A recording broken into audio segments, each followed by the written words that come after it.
Breakup के दर्द से बाहर निकलना अधिकतर लोगों के लिए बहुत कठिन होता है। इसलिए आज हम आपके लिए ब्रेकअप के बाद डिप्रेशन से बचने के लिए कुछ बेहतरीन बातें आपको बताएंगे। एक बहुत बड़े रिलेशनशिप एक्सपर्ट ने कहा है कि प्यार एक ड्रग की तरह होता है। जब हमें किसी से प्यार हो जाता है तो लाइफ में एक नशा सा छा जाता है। पता ही नहीं लगता कि दिन कब गुजर गया और रात कब बीत गई। इस समय लाइफ में सब कुछ स्मूथली चल रहा होता है, रिलेशन को भी कुछ समय हो गया होता है, लेकिन तभी लाइफ का एक ऐसा समय आता है जब सामने वाला जिससे हम बेतहा प्यार करते हैं, जिसके लिए हमने सब कुछ प्लान करके रखे होते हैं, सब कुछ ख़त्म करके चला जाता है। अब उसे हमारी कोई परवाह नहीं होती, सब कुछ एक साथ एक झटके में ख़त्म हो जाता है और हम उस घटना को चाह कर भी भुला नहीं पाते और सोचते रहते हैं कि आखिर ये सब कैसे हो गया। दिल टूट जाता है उस टाइम पर। वो वाला फेज जो उस समय होता है उसे समझाया नहीं जा सकता। तो आइए जानते हैं ब्रेकअप क्या होता है। What is the meaning of breakup. Breakup की वायरल सोच यही है कि हम किसी पर्सन के साथ एक लंबे समय से रह रहे होते हैं और उससे एक तरह का सुखद जुड़ाव हो जाता है। उस व्यक्ति से हम इतना जुड़ जाते हैं कि हमें लगता है कि बस वही व्यक्ति मेरी सारी दुनिया है। उस व्यक्ति में हम खुद को तलाशने लगते हैं, अपने इमोशन को उसके साथ शेयर करते हैं। इस तरह उसकी हम खुद को उसके लिए हर समय और हर जगह तैयार रखने लगते हैं। इतना अच्छा रिलेशन होने के बाद जब वो व्यक्ति आकर कहता है कि हमारा कोई फ्यूचर नहीं या ऐसा ही कुछ, और वह कहती है जिससे एक झटके से वो व्यक्ति सब कुछ ख़त्म कर देता है और हमारी ज़िंदगी से चला जाता है, तब हम कहते हैं कि हमारा ब्रेकअप हो गया। तो दोस्तों, ब्रेकअप के बाद क्या होता है और इससे कैसे बचें। How to deal with breakup.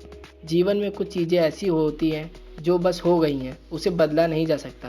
Breakup हो जाने के बाद खुद को संभालना चाहिए, लेकिन ब्रेकअप से डील करना आसान नहीं होता। आसान इसलिए नहीं होता क्योंकि हमें विश्वास ही नहीं हो पाता कि ऐसा भी हो गया।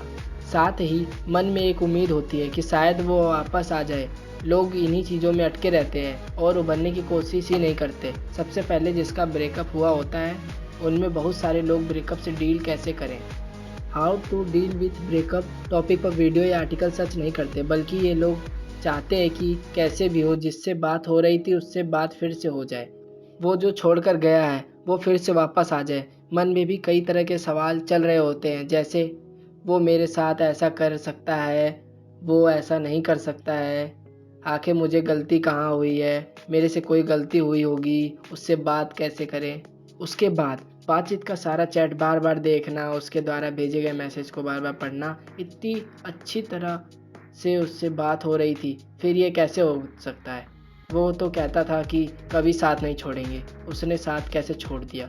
उसके पोस्ट को मिनट मिनट में चेक करना, पुराने फ़ोटोज़ को बार बार देखना, उसके दिए गए गिफ्ट्स को बार बार गले लगाना। पता है कि उसके ब्लॉक कर दिया है, उसके बावजूद भी उसके जान पहचान वालों के जरिए इस समय इंसान बिखर गया होता है। उसे कुछ भी अच्छा नहीं लगता, हमेशा उसे रोना ही आ रहा होता है, सिर्फ रोना धोना चल रहा होता है। इतना सारा शोर दिमाग में चलता है कि कुछ भी समझ नहीं आ रहा होता है। सब कुछ ब्लर नज़र आता है, दिमाग पूरी तरह से ब्लैंक हो गया होता है। जिसको छोड़कर जाना होता है वो छोड़कर चला गया होता है, ब्लॉक करके चला गया होता है, पूरी तरह से तोड़ कर चला गया होता है। आपके मन में भी ये प्रश्न आ रहा होगा कि ब्रेकअप के बाद क्या करें, इस ब्रेकअप से कैसे उभरें, ब्रेकअप के डिप्रेशन से बाहर कैसे निकलें, how to overcome breakup. Breakup के डिप्रेशन से बाहर निकालने में निश्चित है कि हेल्प करेगी।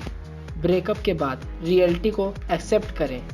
ब्रेकअप के बाद सबसे मुश्किल काम यह है कि हमें यह स्वीकार ही नहीं कर पाते कि ये हमारे साथ भी हो सकता है क्या। सबसे पहला काम यही होता है कि जो हो गया है उसे एक्सेप्ट करो। ब्रेकअप हो गया है तो मान लो और समझ लो कि ब्रेकअप हो चुका है। माना कि सबसे मुश्किल काम यही है, लेकिन इसके अलावा कोई चारा भी तो नहीं है। कैसे भी हो, सबसे पहले इस रियलिटी को एक्सेप्ट करें। भले ही इसमें टाइम लगे, लेकिन तुरंत प्रयास शुरू कर दीजिए। उसकी यादों में खोए रहने से, उसके लौट कर आने का इंतज़ार करने से और उसके दिए गए गिफ्ट्स को बार बार देखने से समस्या और बढ़ेगी, कम नहीं होगी। जो हो गया सो हो गया, क्योंकि सब कुछ आपके हाथ में तो है नहीं। ब्रेकअप से मूव ऑन करने में ये काफ़ी हद तक आपकी मदद करेगा अगर आपका ब्रेकअप हुआ है। और दूसरा है एक्सप्रेस योर फीलिंग। ब्रेकअप के बाद अपने विचारों को एक्सप्रेस करना बहुत ज़रूरी होता है। ब्रेकअप हो जाने के बाद दिमाग में जो भी ख्याल आते हैं एक्सप्रेस करना बहुत ज़रूरी होता है। अपने विचारों को व्यक्त करने के बहुत सारे तरीके हैं। अपने विचारों को लिखें और अपने दोस्तों से बातें करें, बच्चों के साथ खेलें, खुद के लिए समय निकालें, खुद को दोष देना बंद करें, खुद को बड़ा बनने के लिए प्रेरित करें, अपने रिश्तों में हुई गलतियों से सीखें, सेल्फ रिस्पेक्ट को प्यार से पहले रखें और अपने परिवार के प्रति जिम्मेदारी, खुद को एक नया लक्ष्य दीजिए। आप खुद को फाइनेंशियली स्टेबल करेंगे, जीवन में कुछ अच्छा कर दिखाएंगे और अपने फैमिली का नाम रोशन करेंगे। ऐसा करना आपकी जिम्मेदारी है और आशा करता हूँ कि आप अपनी जिम्मेदारी से कभी मुंह नहीं मोड़ेंगे। और हाँ दोस्तों, जो आपसे सच्चा प्यार करेगा वो आपको कभी छोड़कर नहीं जाएगा, और जो आपको छोड़कर चला गया है वो आपसे प्यार कभी नहीं करता था, और जो आपसे प्यार करता ही नहीं था उसके बारे में सोचकर आप क्यों परेशान हो रहे हैं।